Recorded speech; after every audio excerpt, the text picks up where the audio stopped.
the Plan C podcast. Today, we are coming at you with a fantastic episode about society in general and the future and this great, fantastic show, Psycho-Pass, and how it all ties together. I am joined by my wonderful, genius co-host, Cameron. How you doing today, Cameron? Stolo here. I'm doing pretty good. Vibing, chilling, got some work done. Ready for a podcast. Hell yeah. Real quick, before we jump in, I just want to let you know that there will be spoilers to the show Psycho-Pass Season 1. Make sure that either you don't care about spoilers or you have watched it, but we would very, very, very much suggest that you watch it because it is a very, very good show.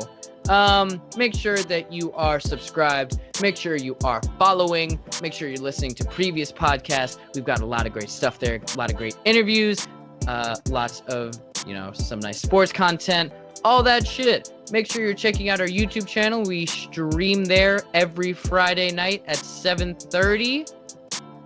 Make sure you are following the Instagram, following the Twitter at plan_C_podcast. If you got any ideas or just want to be on the podcast, hit our line. We also have a Discord. It's not too poppin' yet, but join. Make it poppin'. That's what it's all about. Cameron, you got anything else before we get into this? No, y'all should definitely check out the show. I will say that I feel like Psycho-Pass is a great show, especially in today's time. Will definitely very relevant. Might trigger some things in your brain that will make some things easier to deal with, as well as just give you a deeper insight into societal structures and all that fun shit. Hell yeah. All right, y'all, we're going to get into it. Make sure, again, that you are liking, subscribing, following, rating, reviewing, all that. Like our stuff, retweet our stuff. We'll send you some stickers. Anyway, we're going to get into it. See you on the other side. And we're back. So today, as you can tell by our lovely title, we are talking about the fantastic first season of the show Psycho-Pass, available on Hulu. Cameron, do you remember the animation studio that did it? I do not. Oh, well. Anyway, we feel that this show, and specifically this season with its villain, has sort of slowly but surely become more and more relevant to reality. So, Cameron, do you want to sort of describe the premise of Psycho-Pass? Sure. So, Psycho-Pass, made in 2012, mind you, is set in a futuristic Japan where a governing and policing body known as the Sybil system tracks every citizen's potential to commit crime using a number. And if the number exceeds a certain threshold, they're detained by inspectors, which would be police, and are the main characters of the series, and put into rehabilitation centers that are explained later. Yeah. I was just going to say, basically, they're forcing you to go to therapy, but it's like institutionalized therapy, and it's like I would say a square peg, round hole type situation, because obviously different strokes for different folks. Yeah. And basically this effectively eliminates crime in this world because it's stopped before it's committed. Quote unquote. Yeah. And also in this world, depending on your test scores or something like that, the system records your aptitudes and decides where you would best fit in society and to lead your ideal life. If the system would be oh, this person's good at drawing, they'd be okay, you're an artist from early age, and you test into that, and that's your life. So it's a very utopian type of society they've set up. Pretty much. And so how they keep track of these people, as Cameron said with the Sybil system, is they have all these, quote, hue scanners around, and basically, this is in your home, in crossing the street, these things are everywhere. Imagine CCTV, but it's all one system. It's all hooked up to the internet, and it's basically determining your future. Yeah, and constantly tracking your ability to commit crime. or your potential to. Yeah. Yeah, so it is literally Minority Report. It is the plot of Captain America, Winter Soldier, and so on and so forth. You get the idea. Yeah, and so let's dive into kind of what we like about this series. Word. So, first of all, no offense to this show, but some of the funniest intros. And we one time there's a new intro, and do you remember this, Cameron? Yeah, I When do. we were watching the new intro for, I think it was like the second part of season 2.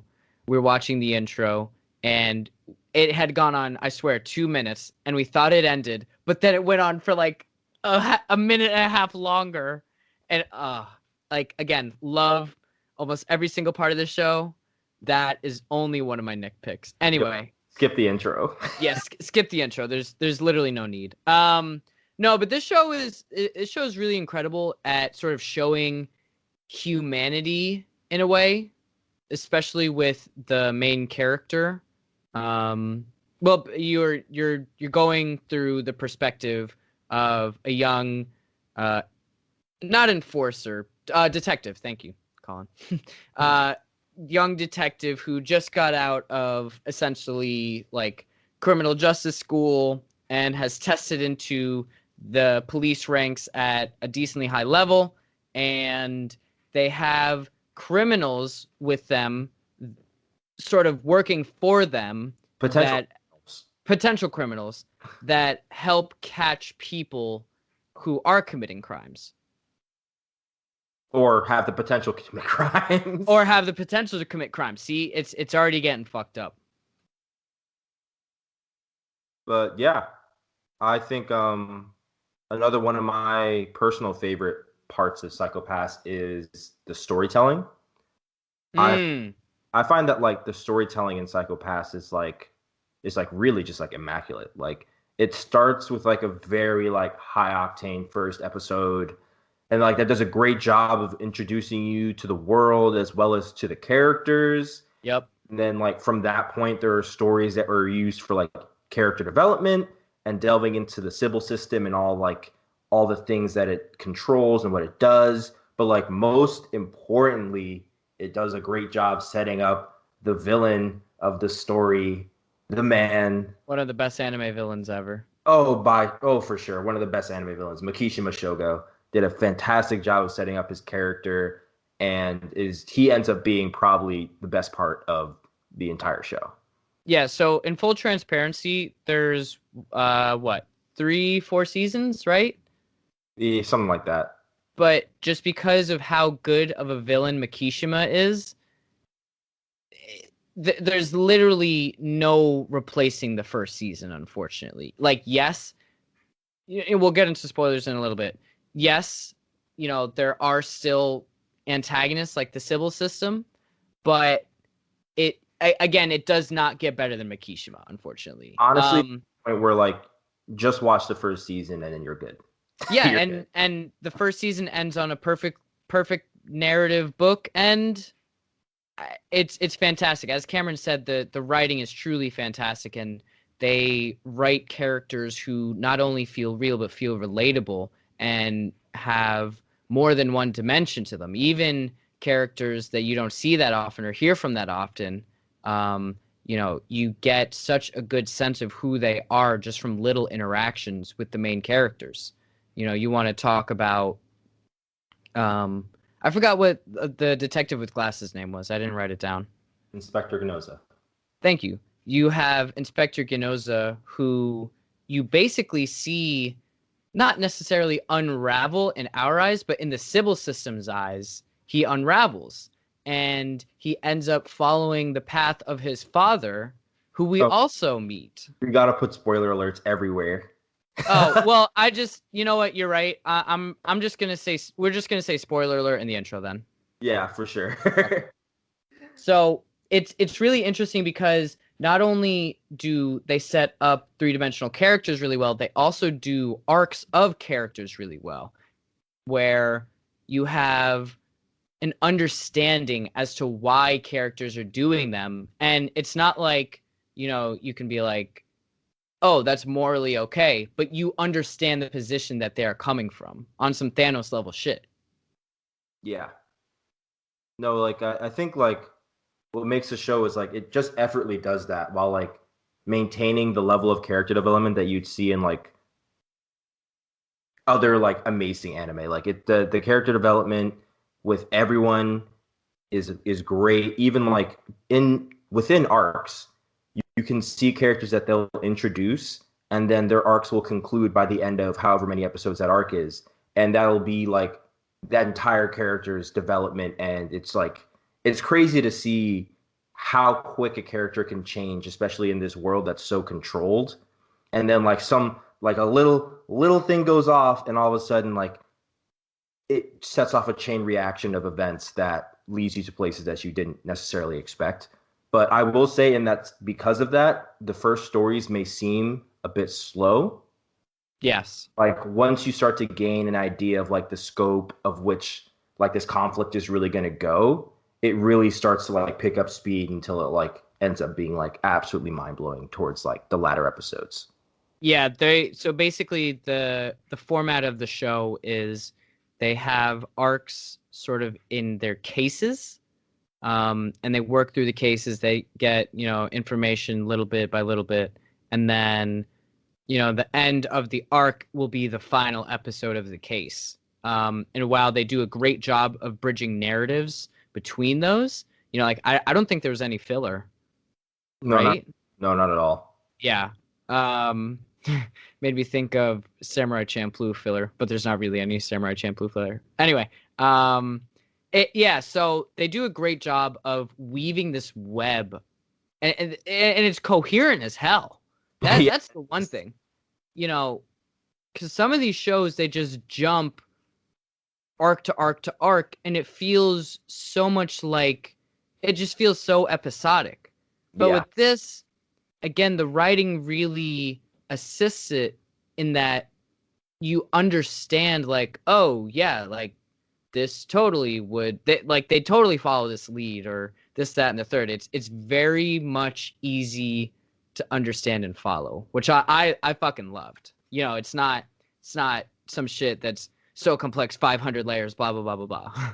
Yeah, like the overarching stories, you can clearly see them, and even in the smaller arcs, while they may not be always specifically giving you clues to the larger arc, they are giving you clues to the world, and that like helps you really start to like get a picture of what's going on, and like that's what helps you make the predictions that as to what's going to happen later on. Though, good luck with that. Yeah, Good- deadass.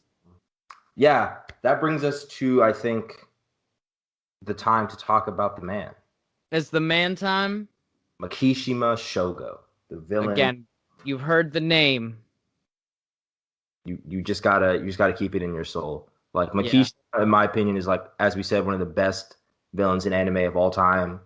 From like the way he's like subtly introduced to his dialogue and his actions. Like anytime Makishima is on the screen, like I found myself just trying to like really decipher like every line and every reference that he's making. And his worldview is just like as a character is just so complete that like although he makes some like he does some deplorable things. Morally Makishima is off the shits. He does some horrible things, but his arguments are just so compelling that like there are times where you're rooting for him, and like you're like well, maybe that's just me, but like there are times where I was like, well, like he has a point, and like if he carried out his goals to his end, you never know. Yeah. Yeah. So why don't you describe what makes Makishima special, just in terms of the show / the Sybil system? Oh, I guess this would be another spoiler alert section. Again, we're in the intro. We're just saying spoiler alert. So yeah. Gotcha. Y'all have already heard spoiler alert. So if you're still listening and you haven't watched the show, I don't know what you're doing, baby.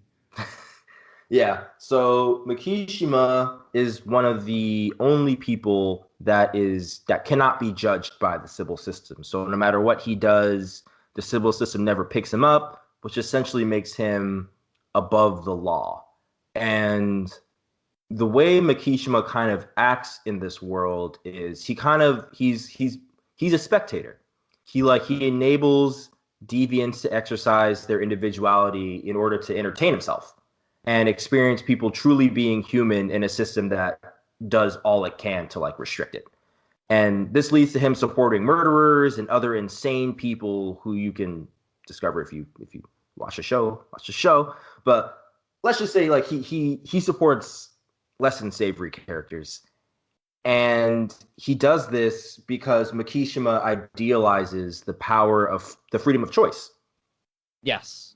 He's like almost obsessed with it because he finds himself he's the only one that can make decisions in a world where everyone around him is kind of just like almost like automatons or like they just have they're missing what makes them human and what makes them interesting. Yeah, pretty much. That is a very good description, my friend. Thank you. Yeah, so basically the way it works in terms of stopping the crime is they have these guns called what are they? Enforcers, right?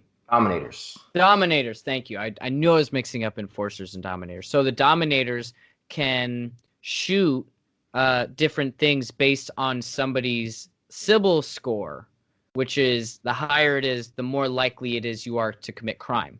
So basically, if it's low enough, the trigger won't even activate. If it's past a certain threshold but not super high, it's just a stun. But if it's higher than that, then you're screwed. You get obliterated basically. Yeah. And so because Makishima he doesn't show up on the Sybil system as a negative, you know, person, it essentially means that he can't be checked by the law. As Cameron said, he's above the law because the system does not deem him as unsavory, even though shoot him. Even though he literally kills people and makes he's not making other people commit crimes, but he's enabling them. Yeah, and I think he's also really well kind of juxtaposed with Kogami, who is an enforcer or a latent criminal, potential criminal used by the police, who used to be an inspector, and he's like fascinated by Kogami because Kogami kind of represents his like ideal person. Like he's Kogami is someone who follows their morals and he follows his goals like regardless of like what the system says, which is why he's an enforcer and no longer an inspector. And Kogami's involvement in these cases is what spurs Makishima into action. And in a showdown that's like on some L and it's definitely on some shit, bro. Yeah. And it's like and maybe not as much a battle of wits, but more of like a collision of ideologies. Mm-hmm. It's also the third party of the Sybil system, like fucking with both of them. Yes. It's just a great philosophical three-way death match. Yeah, basically. So we said, it's becoming more and more relevant day by day. And Cameron, why don't you speak to that a little? Yeah, this is like this. I could go into depth with it. I'm not sure how much we'll get into depth with this because we're trying to keep this video a bit shorter today. But I find that the world in which psychopaths exist and our world is an interesting comparison. Like in psychopaths' world, there's no individuality or choices because everything is already chosen and right and wrong are essentially completely taken out by a third party, which is the civil system. And then therefore, like everyone has their own like unique slice, or not unique slice, but just a slice of the utopia that the civil system is giving. And while in today's world, we have a huge amount of choices at any given time, but there's a lot of time spent. The majority of time is essentially spent judging others and essentially comparing what people believe. How do I say? It makes people believe that they are essentially the civil system. Yes. It's like every individual has their own perfect moral system, and they're comparing everyone else to their moral system. And then people that don't necessarily match up to that are considered problematic or bad or canceled. And while the people that they do like subscribe to their kind of portfolio of beliefs are considered good. And at the same time, a limited amount of people actually control this landscape from the background, leaving the majority to kind of squabble over contrived drama and basically willingly relinquishing the actual decision-making power in our society. I mean, yeah. That's pretty good. When I was thinking about this show, I was definitely reminded of the book The Giver. If you ever read that. Yeah. Yeah. So just, utopian quote unquote society, and you can't you're not feeling, that's not how you're making your choices. And again, as you said, you're not really making your choices at all. And there's a select number of people who are allowed to feel those things.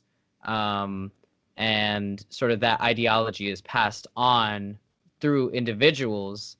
And I think that is so interesting because as it relates to today, on social media, we're all sort of looking for how to feel because we don't have the information and it's too long and too much of a commitment to get said information. So it's much easier for us to just be like, okay, what is, X prominent celebrity saying or X, influencer saying about this? Yep, that's how it is. Cool. That's how I feel about it. And I find that that's very similar to sort of the civil system and the civil scores because it's like, oh, well, I may feel one way about this, but the civil score says that, it's cool. So, oh, well.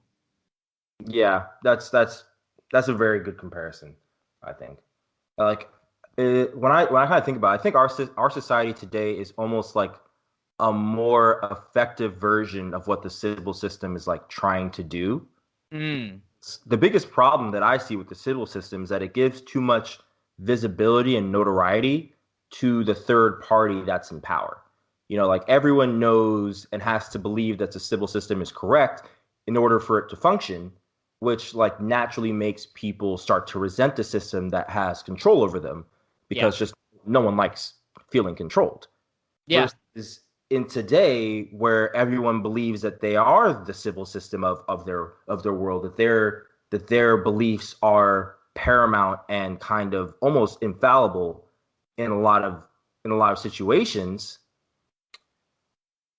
It gives us the decision making power, but at the same time, when you hear about what most people are complaining about on Twitter, there is little to no like prescriptive thinking or seeking out actions that can actually make change. And sometimes even like myself, I find myself kind of blinded by like the dopamine that you get from listening to drama and conflict that really covers the real problems. Meanwhile, the people that are actually controlling all the shit spend their time appeasing these people that believe that the civil system. You know what I mean? You'll see Nike say Black Lives Matter. You see those types of things and appeasing what we believe are the righteous decisions, while they are the ones actually in control. And there's a very limited amount of people with a lot of capital, essentially, that gives them the power to create the landscape the petri dish that we all kind of fight in. Yeah, definitely. Yeah. I definitely agree with you. Another thing that I think that the civil system sort of I related it to was religion. And it's sort of a rudimentary comparison, but at the same time, people today quote the Bible on moral high grounds, and that's sort of the same thing that the civil system does. Where people quote Leviticus to promote, anti-gay and anti-LGBTQ measures and laws and shit, and be like, well, God said. It's like, well, do you really know? Do you really? No, I definitely feel that, because it's like the civil system is essentially a religion that you believe is completely correct, that everyone believes is completely correct, but it's like still just like essentially a religious doctrine that you're essentially relying on to be right. Yep. And if it's not right, then you'll never know because you believe it's right anyways. which is I think is like that's like the death of free thought. If because all it's already concrete, then what's the point of actually deliberating on whether they're actually right? So yeah, and when there's sort of just this lack of perspective because it's all you literally have known, I think the comparisons become even more clear. Because, again, there's people who will live their life by the Bible and literally tell other people, you're going to hell, you're going to burn in hell. When they're just people chilling. They're just, it's a woman and a woman trying to have a kid. And it's somebody who, can't have a baby right now. And so they have to take plan B or get an abortion. But because a book written 2,000 years ago by multiple people, has a sentence in there, it's like, oh, well, let's twist it to our narrative because this is what it says. So I just want my life to be this way because this is what it says. Yeah, that's one thing that is kind of interesting, or I wouldn't say good about the civil system, but because the civil system is so strict, there's very little, and it's a third party. There's very little like room for interpretation. Mm-hmm. In which I think when you have the ability to really interpret the laws, I think it's people subconsciously bend the laws to what makes them feel good, or what inherently just makes them feel comfortable, and that's where a lot of problems start to kind of happen.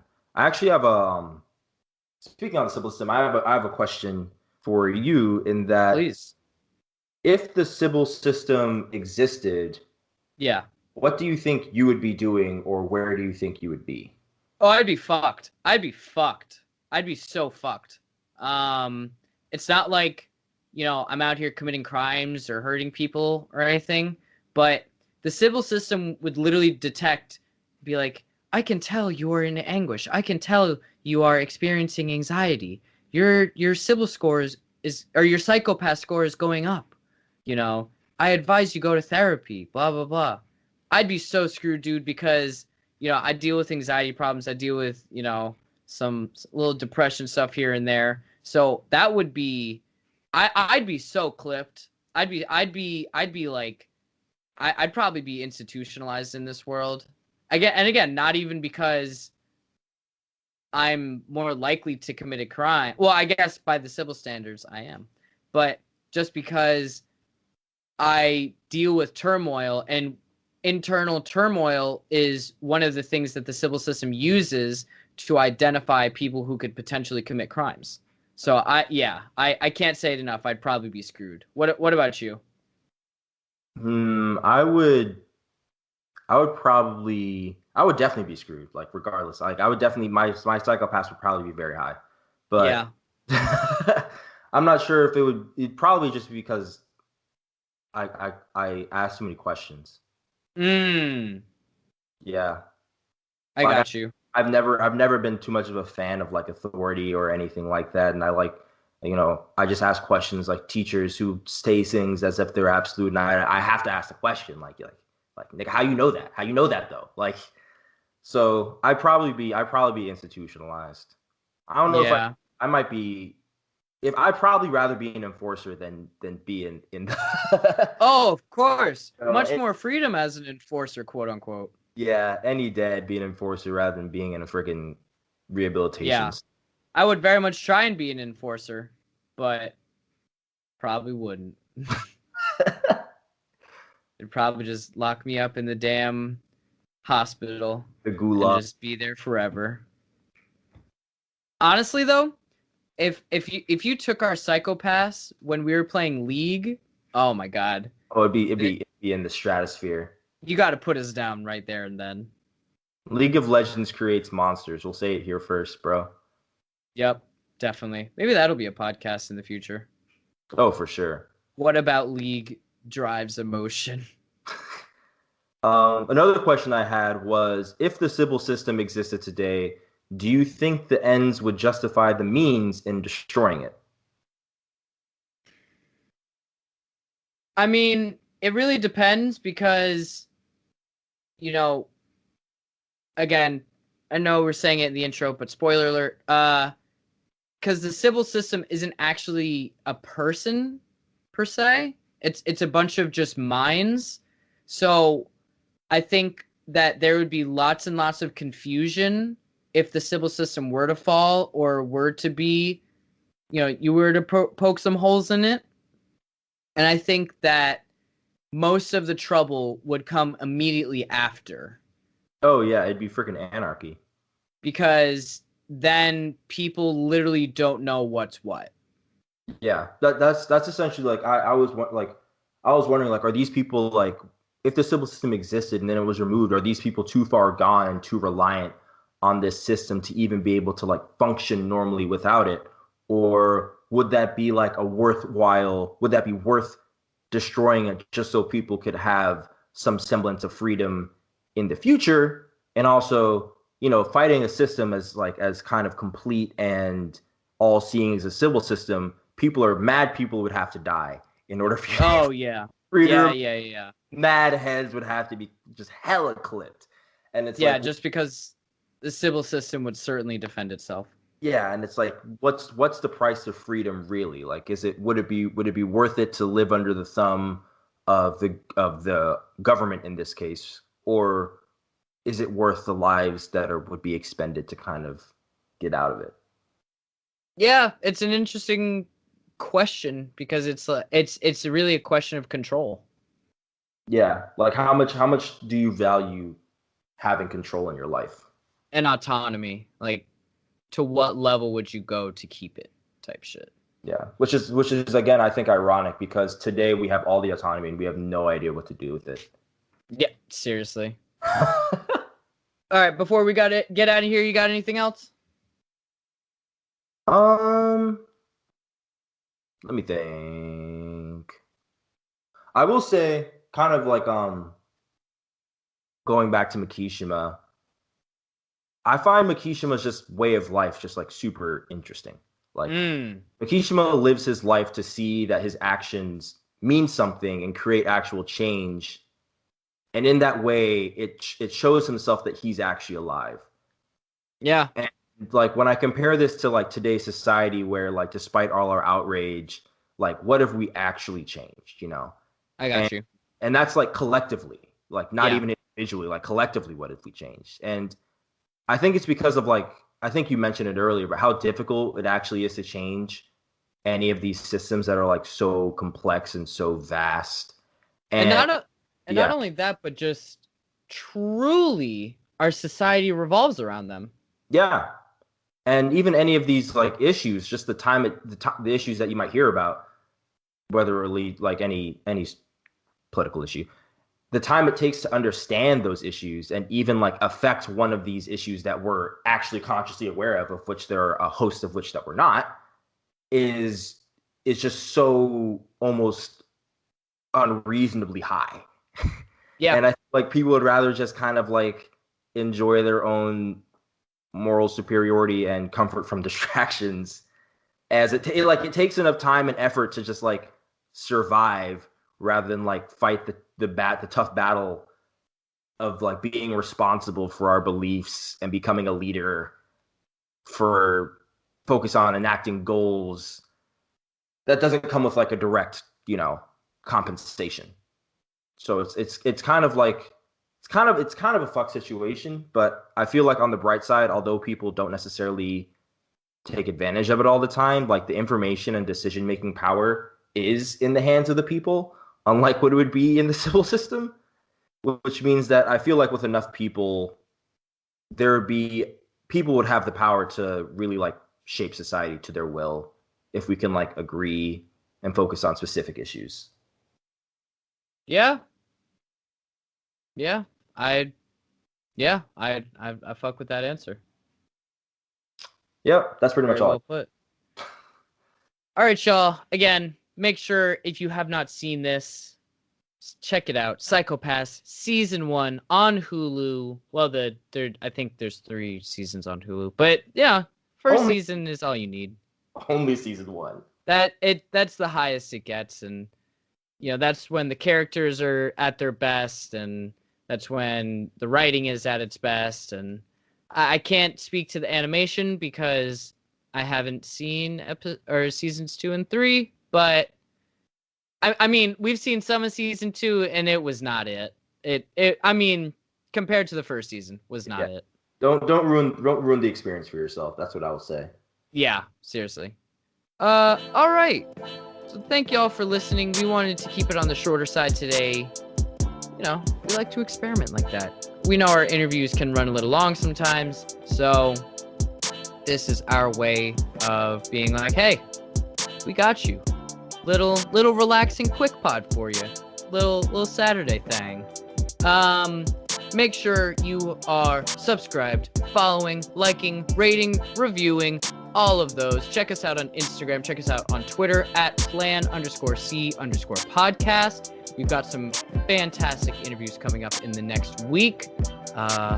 Local artists, local musicians, and then, some really cool Supreme Court stuff that we're going to talk about, and we're going to talk to some really cool people about it. Yeah, Cameron, you got anything else before we get on out of here?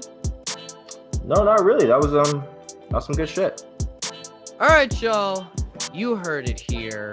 Make sure you watch this show. It's fucking great. It is very enjoyable. And, even if you have a hard time paying attention to stuff, stick with it. I promise you'll get right in. Cameron, thank you for joining today. I appreciate you. Make sure you check out this man's website. Buy some of his stickers. At Stolo, STO_LO_. You feel me? You heard. Y'all have the information. Now go forth. And hey, make sure y'all are getting your vaccines. Wear a mask. Stay safe. Wash your hands. And we will see you at the next one. Peace.